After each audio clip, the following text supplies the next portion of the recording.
listening to the Holy Bible 1-Year Challenge with Master Storyteller Michael Wood, featuring the easy-to-read version and used by permission from Bible League International. Enjoy the show! Hello everyone, welcome to day 129. We're continuing in the book of Judges. And Gideon had an amazing victory and finally died, but not before having 70 sons from, I'm sure, many different wives. But one of those sons was named Abimelech, and he was born from a slave girl. And so, with Gideon gone, there is a vacuum of leadership in the Israelite empire. Remember, the people wanted Gideon to be king, but he said that he would not be king, and neither would his son, Jotham. But Abimelech has other ideas, even if that means slaughtering all 70 of his brothers. But let's see what God thinks about this. And as we've seen in the book of Judges, sometimes God lets things happen because the Israelites have been worshiping other gods. Or God can see great injustice and bring a judge into the story to save them. So which side of the fence is God on today? And how long can Abimelech get away with whatever it is he's trying to do? We are also continuing in the book of John, and we see Jesus perform at least 2 more amazing miracles. One in front of his followers, and one in front of a crowd of people. But the followers' reactions to these miracles may not be what you expect. If you enjoy the show, visit me at patreon.com/storymaster. You'll find the link in the description box below. By contributing as little as $1 per month, you will enable me to continue this ministry, and you'll get cool rewards too. Together, we're going to get through the Bible in 1 year. Let's get started. Judges chapter 9. Abimelech becomes king. Gideon's son, Abimelech, went to his uncles in the city of Shechem. He said to his uncles and to all his mother's family, "Ask the leaders of the city of Shechem if it is better to be ruled by the 70 sons of Gideon, or to be ruled by only one man. Remember, I am your relative." Abimelech's uncles spoke to the leaders of Shechem and asked them that question. The leaders of Shechem decided to follow Abimelech. They said, "After all, he is our brother." So the leaders of Shechem gave Abimelech 70 pieces of silver. That silver was from the temple of the god Baal Berith. Abimelech used the silver to hire some men. These men were worthless, reckless men. They followed Abimelech wherever he went. Abimelech and his men went to his father's house at Ophrah and murdered his brothers. They brought all 70 sons of Abimelech's father Gideon out to a stone block and killed them there, one at a time. Only Gideon's youngest son, Jotham, was able to escape by hiding. Then all the leaders in Shechem, including the officials of Beth Millo, came together. They all gathered under the great tree by the sacred stone in Shechem and made Abimelech their king. Jotham's story. Jotham heard that the leaders of the city of Shechem had made Abimelech king. When he heard this, he went and stood on the top of Mount Gerizim and shouted out this story to the people. "Listen to me, you leaders of the city of Shechem, so that God will listen to you. One day, the trees decided to choose a king to rule over them. The trees said to the olive tree, 'You be king over us.' But the olive tree said, 'My oil is used to honor gods and humans. Should I stop making my oil just to go and sway over the other trees?' Then the trees said to the fig tree, 'Come and be our king.' But the fig tree answered, 'Should I stop making my good sweet fruit just to go and sway over the other trees?' Then the trees said to the vine, 'Come and be our king.' But the vine answered, My wine makes men and kings happy. Should I stop making my wine just to go and sway over the trees?" Finally, all the trees said to the thorn bush, "Come and be our king." But the thorn bush said to the trees, "If you really want to make me king over you, come and find shelter in my shade. But if you don't want to do this, let fire come out of the thorn bush. Let the fire burn, even the cedar trees of Lebanon." Now, if you were completely honest, when you made Abimelech king, may you be happy with him. And if you have been fair to Gideon and his family, and if you have treated him as you should, this is also good. But remember what my father did for you. He fought for you and risked his life when he saved you from the Midianites. But now you have turned against my father's family. You have killed 70 of his sons all at the same time. You made Abimelech the new king over the city of Shechem. He is only the son of my father's slave girl. But you made him king because he is your relative. So if you have been honest and fair to Gideon and his family today, then may you be happy with Abimelech as your king, and may he be happy with you. But leaders of Shechem and Beth Millo, if you have not done what is right, may Abimelech destroy you, and may you destroy Abimelech." After Jotham had said this, he ran away and escaped to the city named Beer. He stayed there because he was afraid of his brother, Abimelech. Abimelech ruled the Israelites for 3 years. Abimelech had killed Gideon's 70 sons. They were his own brothers. The leaders of Shechem had supported him in doing this evil thing. So God caused trouble between Abimelech and the leaders of Shechem, and they began planning ways to hurt Abimelech. The leaders of the city of Shechem turned against Abimelech. They put men on the hilltops to attack and rob everyone who went by. Abimelech found out about the attacks. A man named Gal, son of Ebed, and his brothers moved to the city of Shechem. The leaders of the city of Shechem decided to trust and follow Gal. One day, the people of Shechem went out to the vineyards to pick grapes. They squeezed the grapes to make wine, and then they had a party at the temple of their god. The people ate and drank and cursed Abimelech. Gal, son of Ebed, said, "Why should we serve Abimelech? He's not one of our people. He's the son of Gideon. So we should not have to obey Abimelech or his officer Zebul. Our leader should be someone from the family of Hamor, the ancestor of Shechem. If you make me the commander of these people, I will destroy Abimelech. I will say to him, 'Get your army ready and come out to battle.'" Zebul was the governor of the city of Shechem. Zebul heard what Gal, son of Ebed, said, and he became very angry.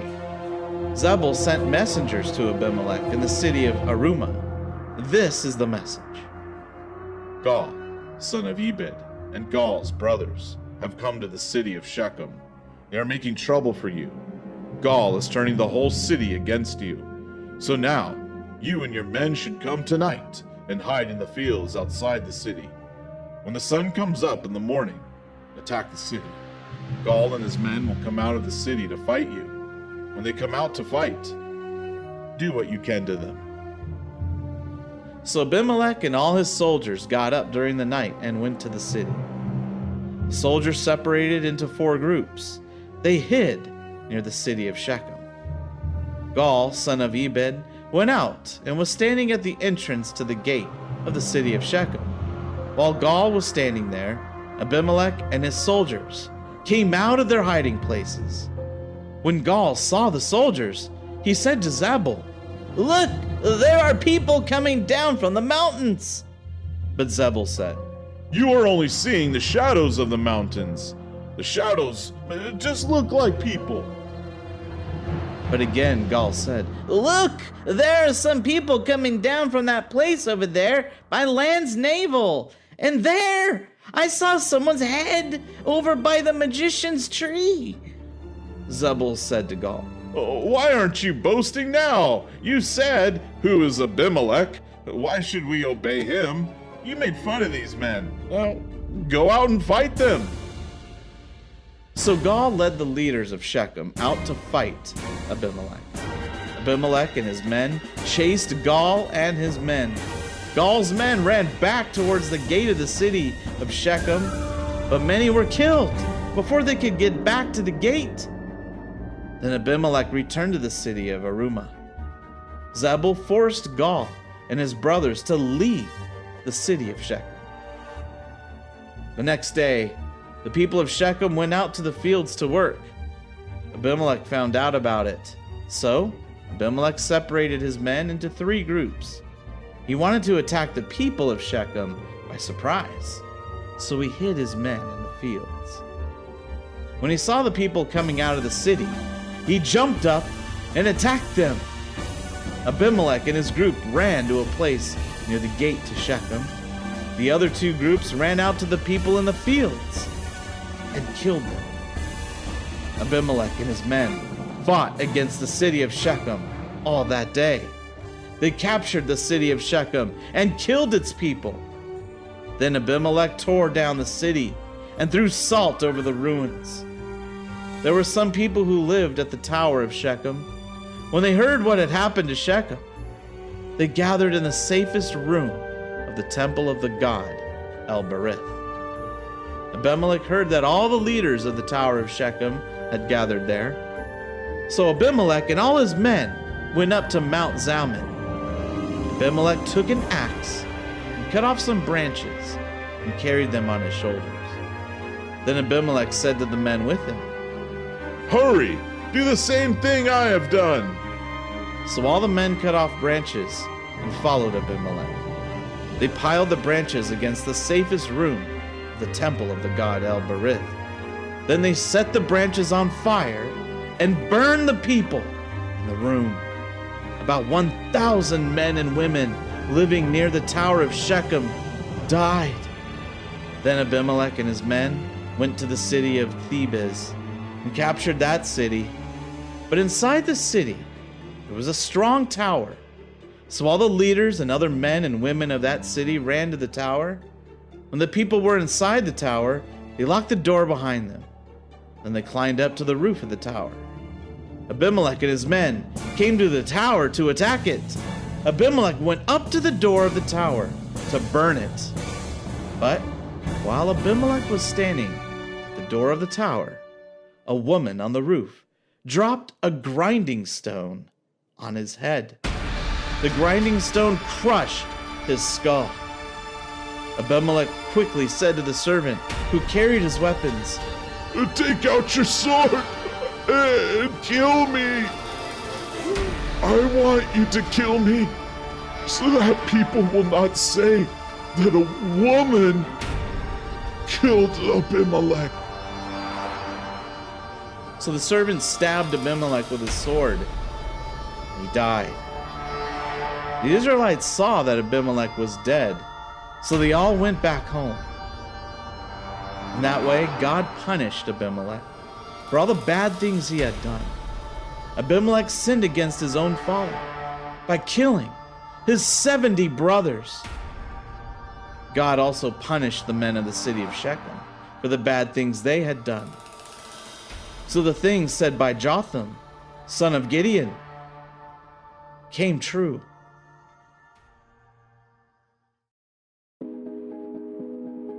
John chapter 6, verses 1 through 24.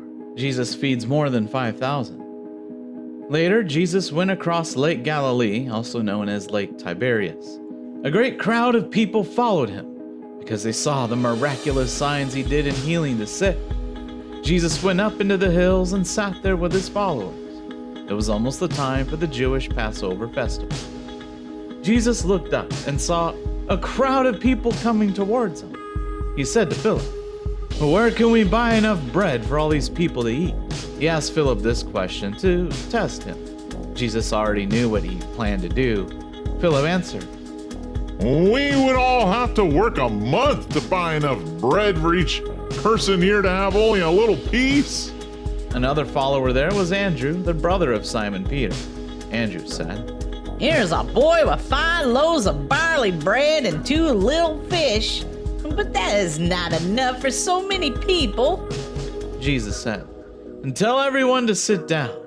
This was a place with a lot of grass, and about 5,000 men sat down there.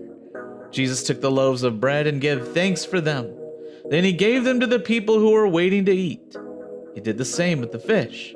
He gave them as much as they wanted. They all had plenty to eat. When they had finished, Jesus said to his followers, Gather up the pieces of fish and bread that were not eaten. Don't waste anything. So they gathered up the pieces that were left. The people had started eating with only 5 loaves of barley bread, but the followers filled 12 large baskets with the pieces of food that were left. The people saw this miraculous sign that Jesus did and said, He must be the prophet who is coming into the world. Jesus knew that the people planned to come and take him and make him their king. So he left, went back into the hills alone. That evening, Jesus' followers went down to the lake. It was dark now, and Jesus had not yet come back to them. They got into a boat and started going across the lake to Capernaum. The wind was blowing very hard, and the waves on the lake were becoming bigger. They rowed the boat for about 5 or 6 kilometers. Then they saw Jesus. He was walking on the water, coming towards the boat. They were afraid, but he said to them, Don't be afraid. It's me. When he said this, they were glad to take him into the boat. Then the boat reached the shore at the place where they wanted to go. The next day came. Some people had stayed on the other side of the lake. They knew that Jesus had not gone with his followers in the boat. They knew that the followers had left in the boat without him. And they knew it was the only boat that was there. But then some boats from Tiberias came and landed near the place where the people had eaten the day before. This was where they had eaten the bread after the Lord gave thanks. The people saw that Jesus and his followers were not there now, so they got into the boats and went to Capernaum to find Jesus. Psalm chapter 58. For the music director, to the tune, Don't Destroy, a Miktam of David. You rulers are not being fair in your decisions. You are not judging people fairly. No, you only think of evil things to do. You commit violent crimes against the people on earth. Wicked people started doing wrong as soon as they were born. They have been liars from birth.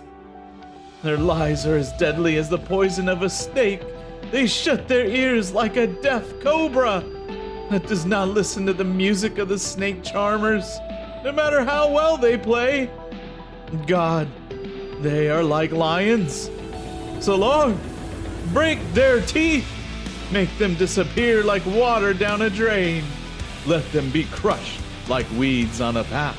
Let them be like snails, melting away as they move. Let them be like a baby born dead, who never saw the light of day. Let them be destroyed suddenly, like the thorns that are burned too quickly, heat a pot. Good people will be happy. When the wicked get the punishment they deserve, they will feel like soldiers walking through the blood of their enemies. Then people will say, Good people really are rewarded. Yes, there is a God judging the world.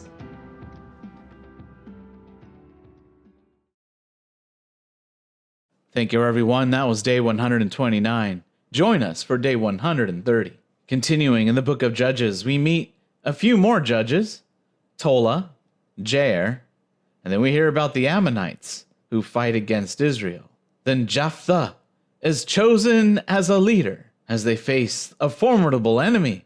And Jephthah makes a promise with the Lord for military victory. And in the book of John, the people find Jesus across the lake, and they want to know, What is it that they're supposed to do before the Son of Man comes? You'll have to join us to hear his answer. We hope you enjoyed today's verses. Be sure to leave us a positive review and to share this podcast with your friends and family. Please join us for the next episode as we experience the Bible in 1 year.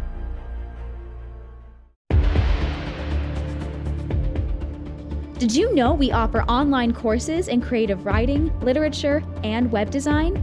Visit us at storymaster.online to learn more.